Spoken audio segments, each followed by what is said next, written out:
Tinokuchingamidzai muchirongwa chenyu Dark Secrets and Confessions tadzoka zvekare nenyaya dzenyu. I hope you are having a wonderful Wednesday kumatimana enyika kwamuri. Regai tipinde munyaya yedu yekutanga. Zvakatangira pakutenga bhurugwa remubhero. Tete nedaro rese makasimba here. Ndiri mudzimai ane makore 42. Ndiri kupera ndichifamba tete kuita wengura inonyenyera simbi yoita ngura dzamara yafufunuka yodonha pasi. Iyo nyaya yedu yekuda zvakachipa itete yandiparira. Tete ini ndaitozikanwa kuti kumabhero ndiko kwangu. Ndaitozikanwa kuti ndiri thrifter manyama. Ndaitova nenyikine yekuti thrift ndichitogadza kuti bhero rinoda zvinhu zvitatu: zivo, zano nezodzo. Ende tete ndaitombowana mapieces ari unique zvekuti ndaiti ndikapfeka ndoloka mastreets ndichinzwa kuti zvakanaka, kwa pano ndichifila good kuzviproudisa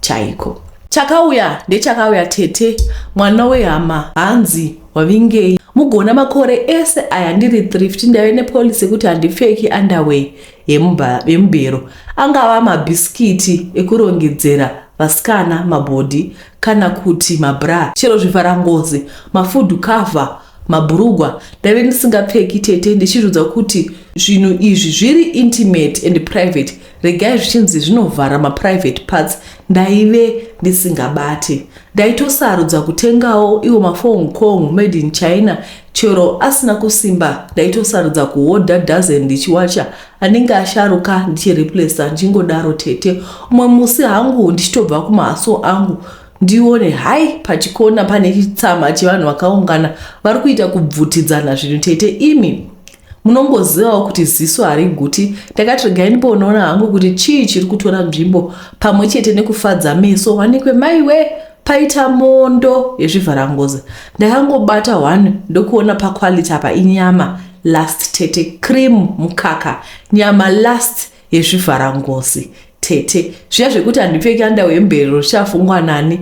Plus ndaizvisimbisa ndichiona dzimwe ndandi dzakageza dzichisharawo vachi anogara zvekuti hauzotengi. Ndakaona zvine kachokwadi mukati nekuti zvivharangozi zvaibva nepaZambia apo zvemadhora for 2 ndaingoimba ndichiti mweya ndisesekedze. Rikada kudhamba haro kukura kunge richapfekwa nayokozino unopera pawo.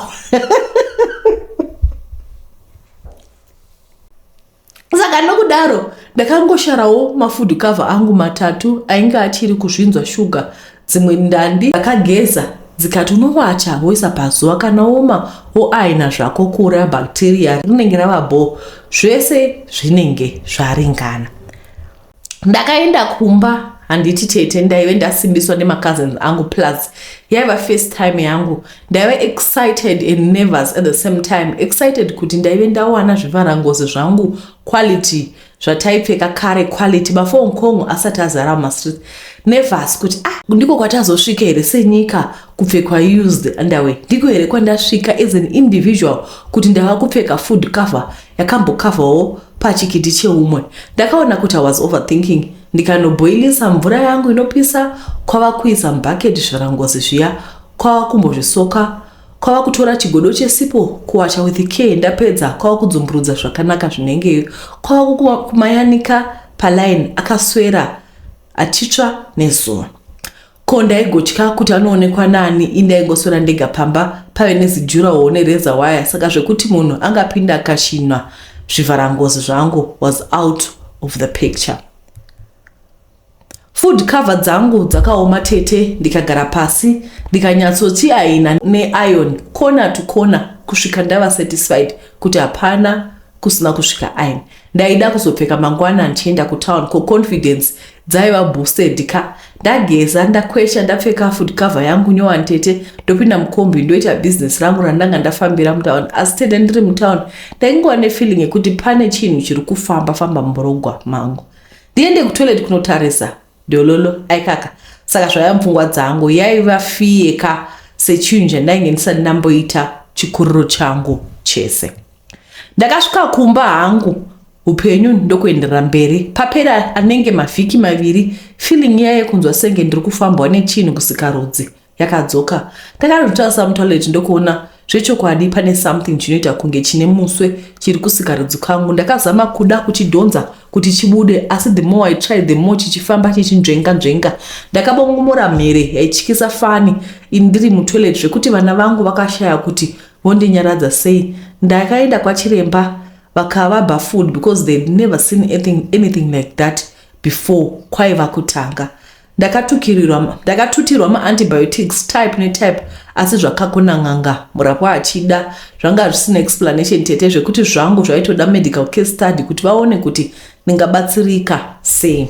Ndakazama kunorapwa kuchibhoyi, hakuna chakabuda futi. Ndakatsenga mushonga type netype, kana kuri kujajwa danora zvichinzi tinochiurayira mukati handichatauri. My body was decorated zvekuti kutogeza pane vamwe hazvichabudi. Kumaprofita ndakatendera kusvika ndaneta tete. Apa chinhu ichi chainge lizard like pane time yandaitomodzwa kuti chiri kufamba mukati menyama dzangu tete.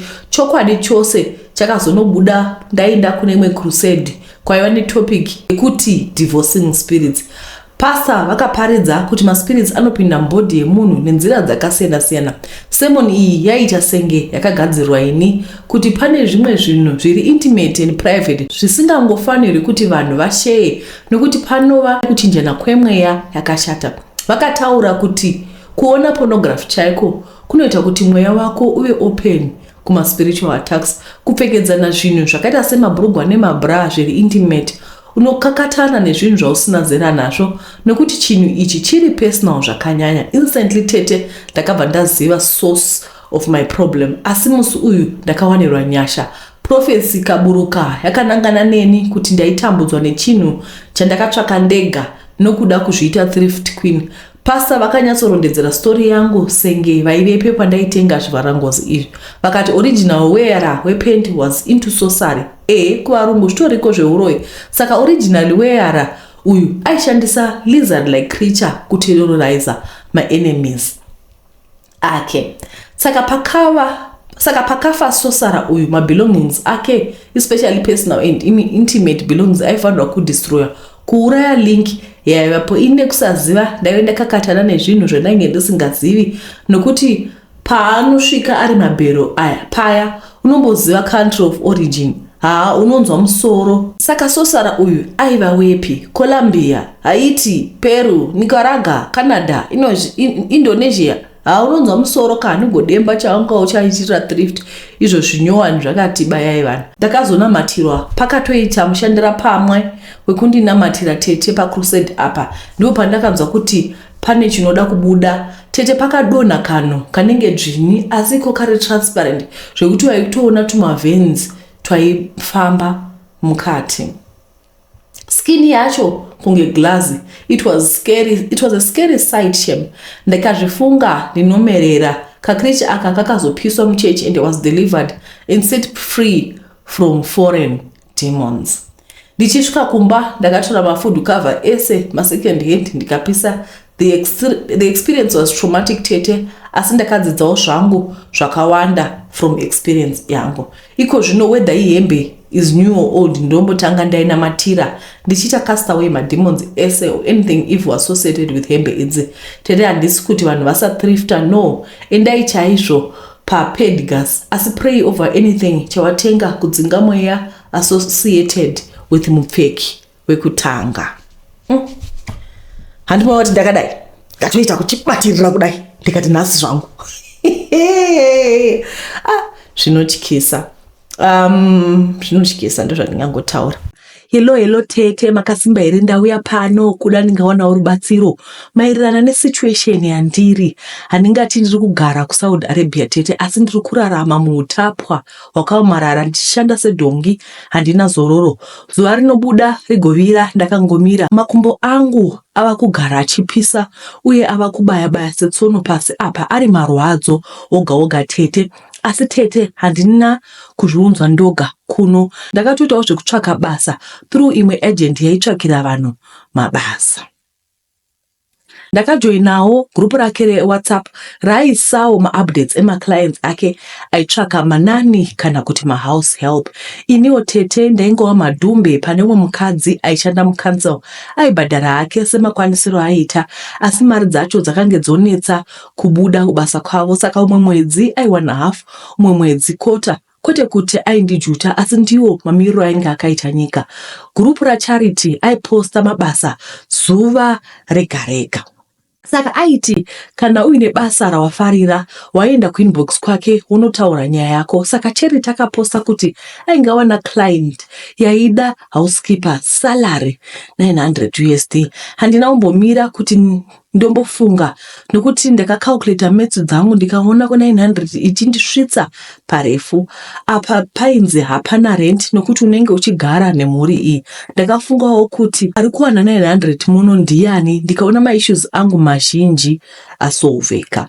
Tete ndakaenda kuinbox kwaCharity ndikataura kuti ndaida basa kushanda ndaiva bhiza chairo. Charity akati ndimusendere CV yangu ine headshot zvese nemacontact details angu. Ndakasenda zvinhu izvi. Charity akatongopedza 2 days aridzi ndikafunga kuti zvimwe aingafunga zvimwe. After 2 days Charity akabvunza kuti ndaive ndine passport here, ndikati aiwa ndainge ndisina. Akatoseka kuti mukore uno pane munhu anogara asina passport here. Akanditi achanzwa kuna client wake kuti zvaizofamba sei. Tete ndinoda kuti mupabate apa, ine handisi kutaura neclient iyi kwete. Charity ndiye aive go between ini neclient yaive kuSaudi Arabia. Muchidimbu ndingangoti Charity aive agent aitsvakira vanhu basa kunze kwenyika. Wiki rakapera Charity akapindura kuti client ainge ati anobhadhara passport yangu ozobvisa first salary yangu. Zvaiva nani, ndiko kwakava kufunga kwangu. Kubvisa 170 from 900 ndainge ndisingazombozvinze kana zvamuchose. Ndaitoona zvakandirerukira nekuti hakuna kwandaiwana 170 nekukasira tete. Nokudaro zvaive zvakatoringana zvakadaro. Mapapers angu akaprocessiwa chop zvekuti ine month whole process yose yainge yapera. Chaiva chasara kwaiva kungosimuka ndinotanga upenyu hwangu hutsva. Ndakangosiya ndaoneka immediate family yangu chete, extended family yaive isingazivi. Handiti zvinonzi dzimwe nzendo taurai madzoka. Vana vandaitira mopo driver vainge vagara vachigara nagogo mai vangu. Saka wekusiyira vana yanga isiri problem stereke. Ndakasimuka ndakananga kubasa. Matickets ainge ari covered naemployer tete. Ndakasvika kubasa kuya ndipo pandakaona tsumo iye kuti kusina mai hakuendwi yainge yakagadzirirwa ini, yairevera ini. Vanhu vechirudzi rwechiArabhu vane utsinye. Ndapota chero ndogara handisati ndasangana okufunga ndichazosangana nevanhu vane moyo wakasindimara semaArabhu. Havaoni vanhu vatema sevanhu. West ukazoita munhu mutema woti kuita munhu mukadzi hapanenge pakaipa tete. Ivo varume vacho vatori neudzvanyiriri kuvakadzi verudzi rwavo. Zvikoro zvavo havatenderi kudzidza vakasangana varume nevakadzi. Ndingangoti mitemo yavo ine rusarura rwakanyanya kuvanhukadzi. Ndakaona zvangu kuti kusagadzikana zvakanaka kweikonomi chete, asi pafeya tichida kukombera nedzimwe nyika. Aiwa tigere fani. Tete imba ndinocleana pazuva handina zera nayo. Family iyi vanogara vakawanda. Handina maduties anonzi aya. Pavanongofungira kuti vanoda kumawedzera basa vanongokuwedzera. Kana vari samai vemurume handizivi kuti vane OCD here kutongova kushusha nokuti vanoti ndikacleana vanotevera vachiisa tustika twered pavanofunga kuti hapana kuchena ndotangidza futi kuti wanda. Kucleana, kuwacha, kurera vana zvinenge zvakandimirira. Pei yandaiti ndichawana vakati ndichavashandira kwamwedzi mitanhatu ndisingahori kana sendi kuita kuti vakwanise kukavhira mari dzavo dzavainge vashandisa ndichibva kuZimbabwe. Mari yavaiti vakashandisa nemari yavari kuda kundibatira hazvimbopindirani kana nepadiki pese. Kuti vameka sure kuti handitizi vakabva vatora passport yangu zvekuti chero ndikada kuwana sponsor anonditengera tiketi kudzokera kumusha handina magwaro ekushandisa tete. Foni mwanakomana wepano akakangamwa yake. Saka ndatomboikwereta nechemumwoyo kuti ndikwanise kunyorawo nyaya yangu kwamuri. Kana ndapedza ndichatodhelita. Woti mazuva ano eGoogle Translate ndingaswera ndapinda chinyasa hangu tete. Ini I'm being abused tete. Ndinoshanda about 20 hours pazuva. Ndini wekutanga kumuka, ndini zvekupedzisira kurara. Ndinorohwa netuvana tuvamusha apa. Kokupfirwa kumeso handikwanisi kudzorera obvious cause mumba umu mune ma-CCTV. Kusara kwemiteloti munova mandiri kutaipa nyaya iyi ndiri kuti ndikagara ndoflasha kuita kuti vafunge kuti ndiri kunzwa mudumbu. Woti vanhu vacho havana kukwana, vanogona kukuvhurira vakapinda. Tete, I am isolated from the world. Ndinogara ndiri mumba nekuti chero kumoo handikuzivi kuti kwakaita sei. Apa ndinogara kufunga vana namai kumusha kuti vari kudii. Ndinoziva kuti vakabika havavanyimi. Asi ndoziva kuti amai vari kunetseka kuti sei ndisiri kutaura navo pafoni. Vedu tete ndibatsirewo, handifunge kuti 6 months dzopera ndiri mupenyu. Ndava kugara hana ichingorova. Chinhu chidiki ndinotovhunduka zvakanyanya tete. Vamwe vari kufunga kuya kuzoshanda kuma-Arabian countries vachibva kumusha. No matter ukaita dhiri riraiti sei ndapota siyai. Hakuna mutemo inogavhena zvemumba izvi. Vanhu vacho vanongokuita yese yavada. Kugara kumusha uchiita yaunoita ukangenani tete. Ini ndiri muenzaniso wejob hunting gone wrong tete. Ndava kungonamata kuti 6 months dzacho dzipere ndipedze kuripa chikwereti chacho chavari kuti ndinacho. Ndishandire tiketi ndidzoke kumba hangu. Chero ndikadzoka ndisina chandakabata zviri nani as long as ndiri mupenyu. I think togaroverenga nyaya dzekuSaudi Arabia, nyaya dzekuDubai, nyaya dzekupi, vasikana muri kungozvihwira. Pane vanhu vazhinji vanenge vachiti aiwa ndinoshuwira kwenda nhamo yandirova. Nhamo yaunayo unozorealiza kuti shoma iri nani pane zviri kuitika uko. Hakuna kunyatsomira zvakanaka. Regai tipinde munyaya inotevera. Akasimba here tete, ndauya nenyaya yangu. Ndakakura ndichiona vabereki vangu vachinetsana. Vaigwa namai vedu. Vairohwa zviya zvekuti every night wainzwa moyo kuenda kure. And as a child ndaishuvira kubatsira, asi ndaiva ndiri mudiki. Chaitanga yaiva scream. Next unzwa mai vangu vachimhanya, baba kumashure, amai vobuda mumba kuti vaizodzoka nguvai. Ndaisaziva cause baba vaidzoka mumba voti munhu wose rarai. Only to discover now that amai vairarama muti, asi vaisazviti pufu kuna anyone, even her own family members. Pamba taigara takati wandei mongozivawo zvekuAfrica. Nainge ndiri mwana aigona chikoro zviya zvemandorokwati, asi ndakatanga kudzikira magrades angu. I remember very well one morning I woke up ndikageza ndikaenda kuchikoro, asi handina kusvika. I spent the day ndiri mukadondo pedo nechikoro. Vamwe vakazoti vobudawo ndokubva ndaenda kumba. At this time I was in grade 3. By the way, I'm a girl. Zvekuti ngadai ndakaita munyama ndakabatwa, asi Jehovah vakandichengeta. On my way back home, ndakadarika nemuspa ndichiba ice cream ndikaenda kumba. Kuchikoro ndaisava nezvakakwana, chero nguo dzemukati. Baba vangu vaishanda basa rakanaka kwazvo, asi vaisatitengera chero nhumbi dzekupfeka. Zvainge zvisina kukosha. I remember ndava form 4, ambuya vakazobvunza kuti ko hamutengeri vana mbatya here, zvikanzi kuti vaitei. A lot happened from grade 3 to form 4. Baba vakazosiyana namai tikachirohwa nenhamo iya 10 times. Vanorepa vachirepawo, amai vangu vainge vanotsvaka basa tainge tasara hedu. I gave up on God cause takanyanya kutambura kusvika pakushaya fees.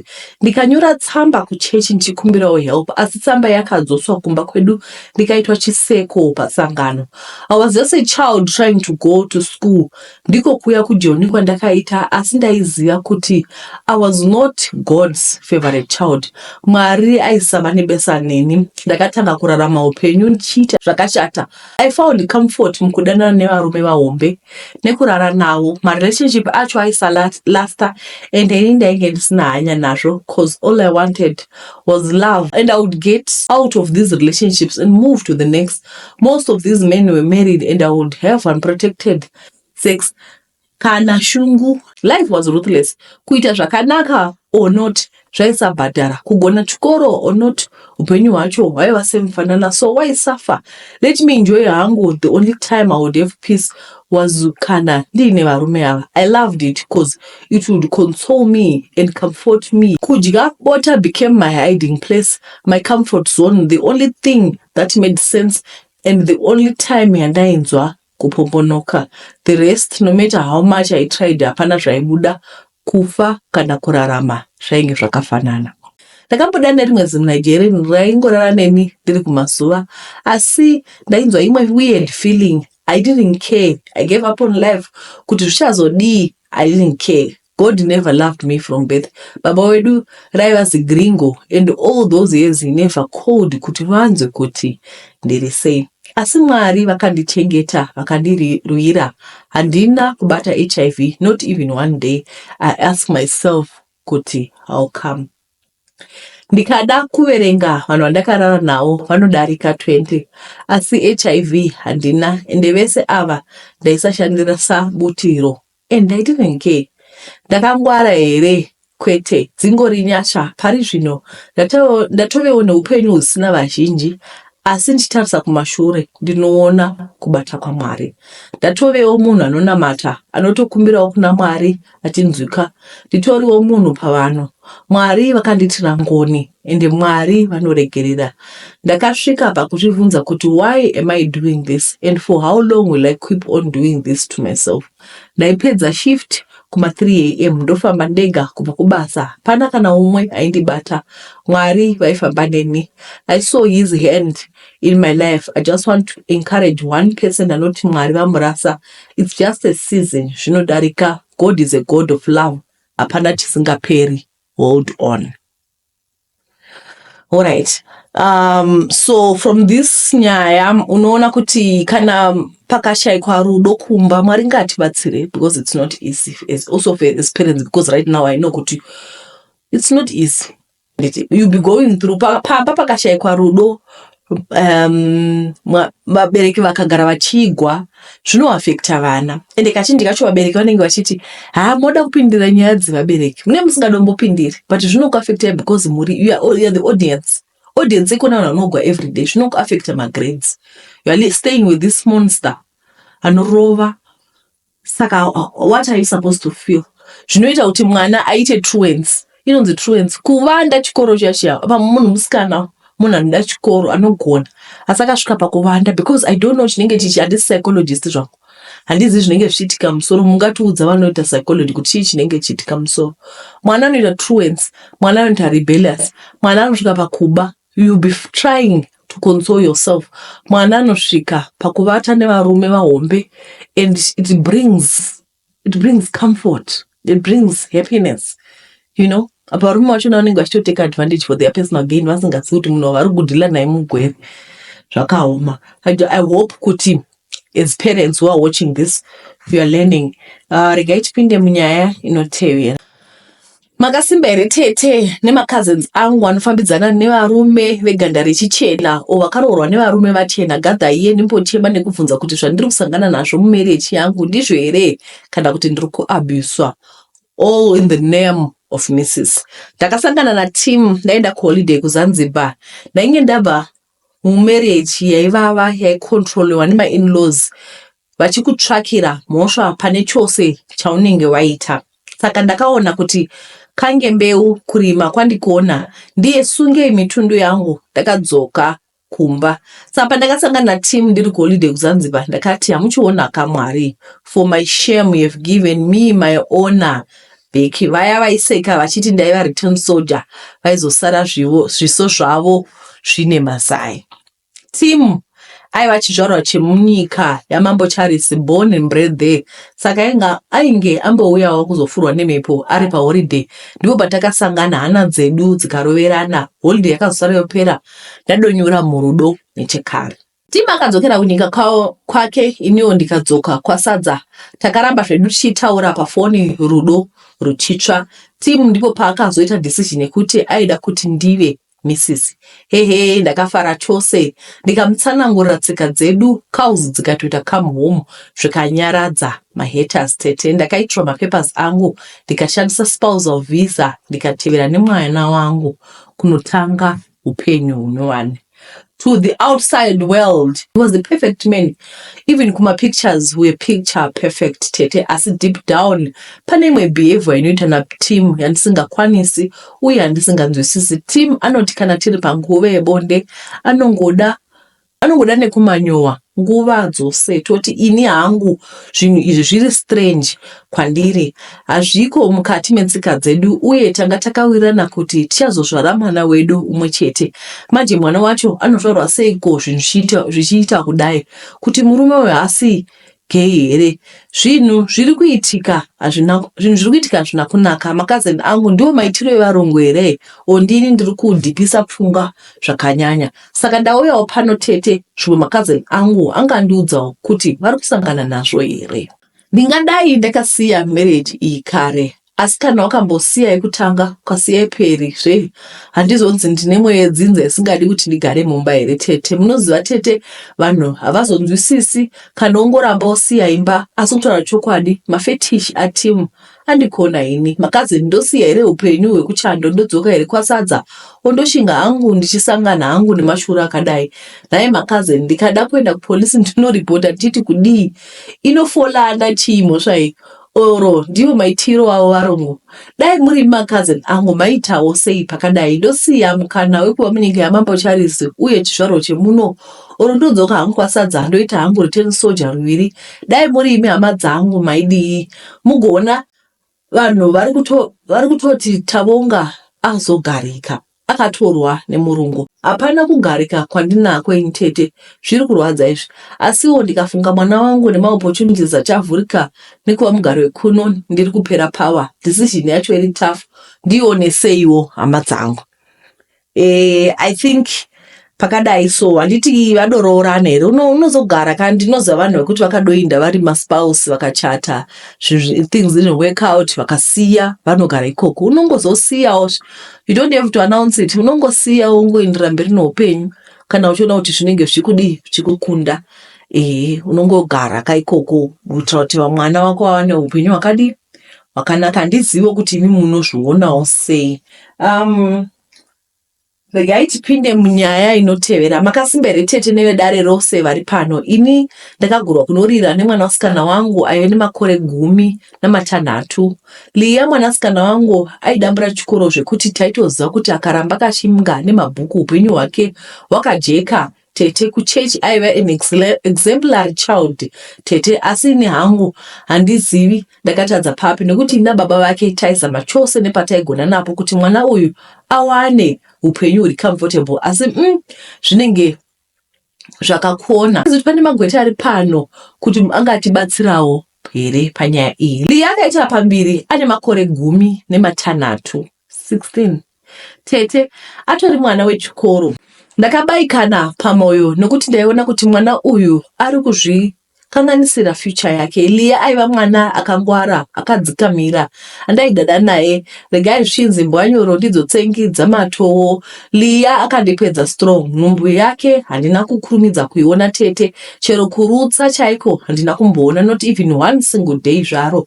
Musikana aivanza tete kuti ainge atsika mwedzi, kuti ndisozviona kuti ainge ane nhumbu tete. Ndakapinda paaigeza achida kutora tauro rangu randainge ndakangamwa imomo ndichinoyanika panze. Liya akazama kuvanda, asi there was no way to hide. Ndakamubvunza kuti chii chandaive ndaona ichi. Akada kumboramba-ramba akandita benzi. Ndikamuudza kuti ndaizomurova size nokwana chaipo, ndipo pakatanga kukakama ndanda.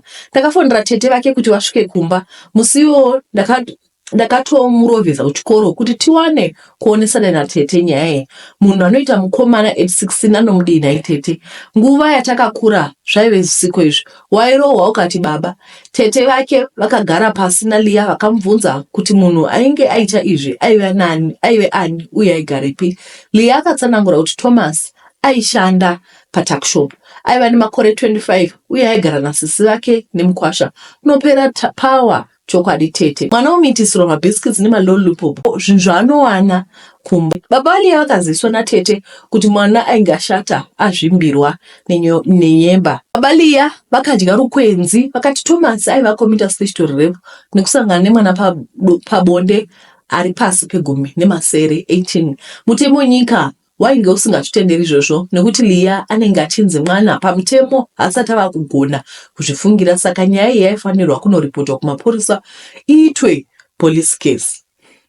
Koti aigozei kuti pese apa patiri kuronga izvi zvese zviri munzeve dzaLeah ari kutosenda message kuna Thomas achimuudza zvese zvatainge zvaronga. Tatsara toenda kumapurisa kuya, mupurisa kuzotsvaka munhu arova pasi acrossa border adoenda South Africa. Leah akagara pamba, mwedzi miviri ichipera Leah akatiza pamba kasi anyora tsamba yekuti musanditsvake ndatevera murume wangu. Heya anga atova murume wake manje asina kana kutombobvisa kana kiti zvayo.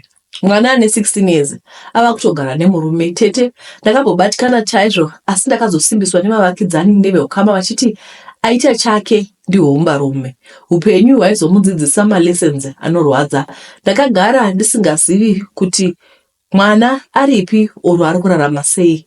Ainge asingatauri nesu achitiona sekuti taiva vavengi vake, taida kumupesanisa nemurume wake. Ndakagara zvangu ndikazvigamuchira kuzvaigochinjei. Makore 2 apfuura tete Leah arizi ini ndisina kutaura naye nekuti tainge tisina macontacts ake. Ndakazongoona tete vake vosvika vachiti Leah vasendera message achiti ava nemwana asi haana kugara zvakanaka, murume wake anomurova, haasi kutenga chero chikafu, pamba ari kutorarama nekunokorerwa zvitsapo nevavakidzani. Baba vaLeah vakati Leah akavagumbura asingadzoki hake kumba pane kuona nhamo ari munyika yevamwe. Baba Leah vakatumira Leah mari yebhasi, mwana akadzoka kumusha. Tete uchimuona unonzwa tsitsi, mwana akaonda kupera akabuda mabhonzo chaiko. Muzukuru wangu haya zvaive zvakaoma hazvo, unongoti denga rikubatsire. Tete mwana ainge ongogara achikumbira uregerero achiti aiva akakanganisa. Baba Leah vakazviona kuti ndaive ndabatikana zvakanyanya nezviito zvaLeah aiva andinyadzisa, vakati ndisaramba ndakabata chigumbu. Leah aivadzidza lesson yake kubva mamistake ainge aita kumashure, saka tichitarisa zvemberi ndive nekangamwira. Tete akatava kudzokedzana mwana kuitawo mutano, akatokumbira kudzokera kuchikoro chainge asiyira panzira. Upenyu hwakaenderera mberi chete. Thomas akanzwa kuti adzoka ava muZimbabwe ende ari kutofamba achiganza kuti hapana zvaanoita sezvo Leah ainge atosvitsa 18 years. Mubvunzo wangu kwamuri uye magweta ari pano ndewekuti tinogona here kusimudzira nyaya iyi mberi sezvo mupari wemhosva adzokawo ava background? Zvinoshanda here nyaya iyi haisisina value? Ende tete regai ndigare ndajekesa ndichiti handisi bita asi ndinoziva kuti shiri nemuriro wayo hairegei. Thomas achagara achiita mahit and run kuma underaged girls achiruma achisiya senyoka. Kana adaro otizisa mwana zvebhaisi kusvika asvitsa makore 18 umusiya oenda to the next victim. Magweta ari pano, uyai munditsanangura kuti mutemo uya westatutory rape unofamba sei pakesi yaLeah nokuti pazvakaitika ava underage. Thomas ane mhosva here pamberi pemutemo wenyika? Best record rinotaura kuti zvinhu zvakaitika 2016, evidence iripo, mwana akasvakwa 2016 whatever year it was, mwana aine 16 not 2016. Saka I think it's simple. Magweta sicela luncedo tiudzeyo kuti zvinofambiswa sei. Bedwe tinokutendai nekuteerera kwamaita, muve nezuva rakanaka. Munongoti komenta kuti nyaya yaLeah neyekuSaudi Arabia, nyaya yemabhero tichingoenda takadaro. Ndinokushuvirai zvakanaka. Madzimai, before I go, kana muine ma-underarms ari black ayaya, ma-underarms ari black nepakati pezvidzva pari black, pane kamwe kamushonga kandakawana kari kubva nepaZimbabwe aka kanoshanda zviya zvenichadzoka nako panext video ndokuratidzai handiti, because ndikutokashandisa pa skin yangu. So basically this is for pimples, for hyperpigmentation. Saka, you know, I don't have like a great skin. My skin is horrible, but it's been working wonders on my skin. Saka nangoti ndishare nevanhu vaku South Africa tikamhanye kanoti dhure zvako, but kanorova 6 months, kanodonza 6 months. Motoona kuti ngashandisa, if you don't see a change within 3 days or 4 days, I'll guarantee ndokudzosera imari yenyu. I'll give you back your money. tinokutendai vedu wei muve nezuva rakanaka. Ndatenda, bye bye.